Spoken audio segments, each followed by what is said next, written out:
안녕하세요. 돈되는 상식입니다. 오늘은 주택 청약 통장에 대해서 팩트로 설명드리겠습니다.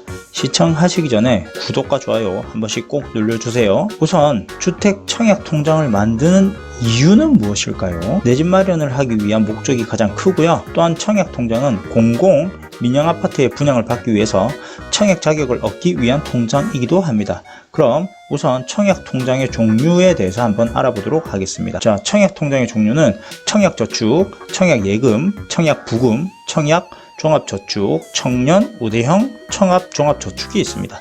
자, 여기에 청약저축 같은 경우에는 신규 가입이 불가하고 기존 가입자만 청약 가능하며 85제곱미터 이하의 규모의 국민주택에 청약할 수 있습니다.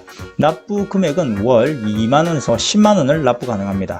자, 청약예금 같은 경우에는 신규 가입이 불가하고요. 예치금을 입금하고 일정 기간이 지나면 1순위 자격이 주어집니다. 청약부금 같은 경우에는 만 9세 이상 85제곱미터 이하 규모의 민영주택에 청약할 수 있습니다.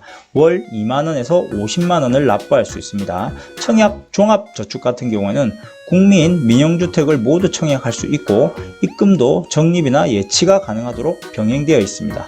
자, 다음은 청년 우대형 청약종합저축 같은 경우에는 19세 이상 34세 이하만 가능하고요. 자, 연 3.3%로 금리도 높습니다. 월 2만원에서 50만원을 자유적립식으로 입금 가능하며 연소득이 3천만원 이하이며 무주택 세대, 세대주 예정자, 세대원 중 어느 하나에 해당해야만 가능합니다. 그러면 자격 가입에 대해서 한번 보도록 하겠습니다. 자, 청약저축은 무주택 세대 세대주 그리고 세대원이 가입 가능하고 청년 우대형 청약종합저축은 만 19세 이상 만 34세 이하의 청년이 가입할 수 있으며 1인 1계좌만 가입이 가능합니다. 자, 그 외에는 특별한 제한이 없죠. 자, 그럼 청약에서 가장 중요한 청약저축의 가점제는 무엇인지 한번 보도록 하겠습니다. 여기에 표를 한번 봐주시기 바랍니다. 청약 가점제는 민영 아파트를 분양받을 때 1순위 경쟁에서 활용되는 제도이며 청약 가점은 무주택기간, 부양가족수, 청약통장 가입 기간으로 총 84점입니다. 무주택기간 32점, 부양가족수 35점, 가입기간 17점, 총 84점으로 이루어져 있습니다. 무주택기간은 1년이 지날 때마다 매년 2점이 늘어나며 만 30세부터 무주택기간이 산정이 됩니다. 혼인시는 혼인 시점으로 무주택기간을 산정하고 세대를 이루고 있을 경우에 세대원 전부 무주택자여야 합니다. 자, 부양가족수는 0점에서 시작해서 1명당 5점씩 늘어나며 최대 35점입니다. 자, 가입기간은 미성년자의 자녀 같은 경우 가입기간은 인정되지 않으며 성인이 되는 시점으로 2년 전까지만 인정이 되므로 적절한 시기에 가입하는 게 가장 좋을 것 같네요. 그러니까 미성년자 때 너무 빨리 가입시키는 것보다 성년이 되는 시점에 가입을 시켜주는 게 좋을 것 같죠. 자, 가입기간은 6개월 미만 1점부터 시작해서 1년 미만은 2점이며 해마다 1점씩 늘어나서 15년 이상은 17점에 해당이 됩니다. 여기 표를 참고하셔서 본인이 몇 점 정도 되는지 확인을 하시면 될 것 같습니다. 주택 청약 통장은 국민주택과 민영주택 두 가지로 나뉩니다. 국민주택이라 하면 주거 전용 면적 85제곱미터 이하로 국가나 지방자치단체의 재정 또는 주택도시기금을 지원받아 건설 또는 개량하는 주택을 말하며 민영주택은 국민주택은 제외한 주택을 말하는데 주택 종류에 따라서 청약 가입, 입주자, 당첨자, 방식, 재당첨 제한 등이 다르게 적용됩니다. 자, 그러면 여기서 가장 중요한 팩트랑 활용법에 대해서 말씀을 간단하게 드리겠습니다. 청약 통장 월 2만원을 납부하는 당신 왜 나만 몰랐을까요? 2만원을 납부하는 것보다 미납하는 게 더 낫다? 자, 이게 무슨 말일까요? 그럼 설명을 한번 드리겠습니다. 자, 집중해서 들어주세요. 처음부터 설명을 드리겠습니다.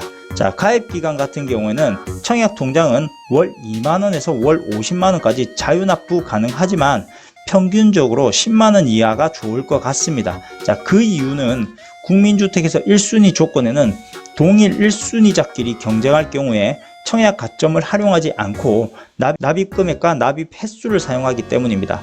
하지만 민영주택의 경우에는 가점제와 추첨제를 동시에 사용하기 때문입니다. 그리고 납입 횟수와 납입 금액을 계산할 때에는 1회로 인정되는 납입 금액은 최대 10만원이기 때문입니다. 자, 1회 납부금이 10만원 초과분을 계산할 때는 포함되지 않기 때문에 더 많은 금액을 넣어도 경쟁에서 사용되지 않기 때문입니다. 그래서 10만원 정도를 넣는 게 가장 좋을 것 같습니다. 자, 두 번째 또 다른 이유는 청약통장은 중도 인출이 불가능하기 때문입니다.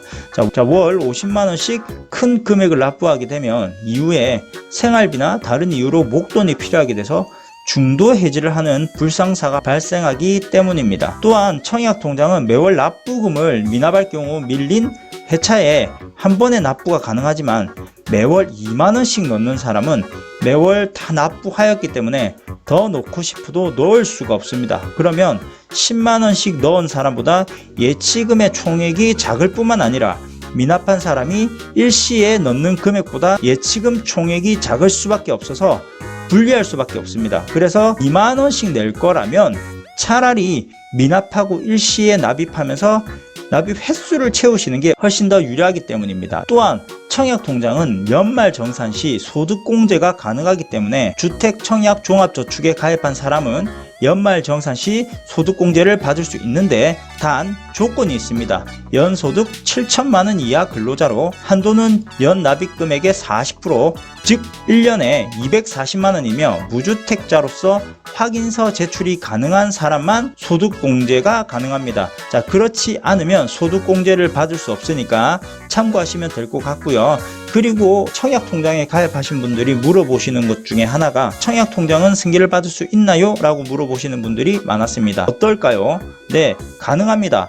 청약저축과 청약부금은 세대주 변경, 주민등록에 등재한 경우입니다. 그리고 혼인, 사망하였을 경우에 승계받을 수 있으며 사망을 이유로 승계를 받을 수 있습니다. 마지막으로 민영주택 1순위 조건에 대해서 간단하게 설명을 드릴 테니까 들어보시고 참고만 하시면 될 것 같아요. 이 표를 보시면 85제곱미터 이하 그리고 모든 면적 이렇게 정리가 잘 되어 있는데 아주 쉽게 설명을 드리겠습니다. 간단한 예로 서울에 거주하는 사람이 85제곱미터 이하의 청약을 넣을 경우는 300만원의 예치금이 있어야 가능합니다. 표에 보시면 여기 300만원 보이시죠? 서울에 거주하시는 분은 85제곱미터 이하 같은 경우에는 300만원의 예치금이 있어야 가능합니다. 그러면 다른 예로 하나 더 들어보겠습니다. 대구광역시에 거주하는 사람이 서울에 청약을 넣으려고 하면 자, 얼마의 예치금이 있어야 가능하겠습니까?